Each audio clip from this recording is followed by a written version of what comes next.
हाँ तो भाई लोग आज सकले तोनी के अपन जिंदगी में बहुत तरह के चालीसा सुन ले लोग, लेकिन आज हम भोजपुरी के जवन चालीसा सुनावे जाता नीनू कसम से साला ओकरा सुनले के बाद तोहनी के कान ना गार फाट जाए।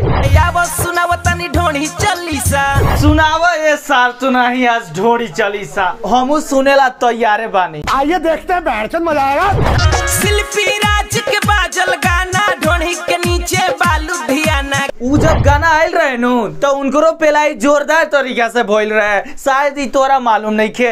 जौन ढोड़ी के चालीसा सुनावत रहनु सार तुनाई अगर ई हिट हो गईल तो एगो गाड़ो पर चालीसा बनैया सुनेला हम तो रेडियो बानी। झूठ बोल रहा है। पहले बियर ढोड़ी में डलले पवन भैया माजा मरले। पवन भैया के बारे में सोच समझ के बोला ये सार तुनाई, ना तो वही जैसे कूद के पेलियन नु साले गारे फाट जाये। ये बड़ी अच्छी बात कही है।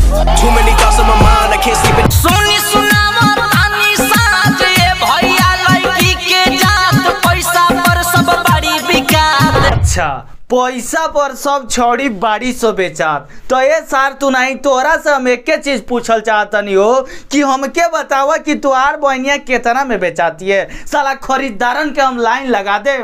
अच्छा तू एक बार खाली दाम बोल के देखो और ना बोल नु तो साले तुहार गार फाड़ दे। सुनी सुनाई ले आज के खिस्सा ये भैया हम छोड़ी चालीसा। भाग साला, एक तो ढोड़ी चालीसा सुन सुन के साला झाट खड़िया गइल बा, अब तोर छोड़ी चालीसा सुन के हमारा रो खड़ा हो जाई। यही से कहतनी देवता हाथ जोड़ के अभिनंदन और नंदन बा कि अपन छोड़ी चालीस अगला एपिसोड में सुनैया, ना तो मारन साले तुहार गार के चमड़ी लार में है बहरे आ जाई। तो बस यार आज के लिए इतना ही। उम्मीद करते हैं ये छोटा सा वीडियो अगर आप सभी लोगों को अच्छा लगा हो तो प्लीज इस चैनल को सब्सक्राइब कर देना, वीडियो को लाइक जरूर से जरूर कर देना और नीचे कमेंट बॉक्स में घुस के कमेंट जरूर करना कि ये वीडियो आप लोगों को कैसा लगा। नीचे कमेंट जरूर करना मेरे भाई लोग, और अच्छा लगे तो प्लीज अपने दोस्तों में वीडियो शेयर करो यार, क्या कर रहे हो।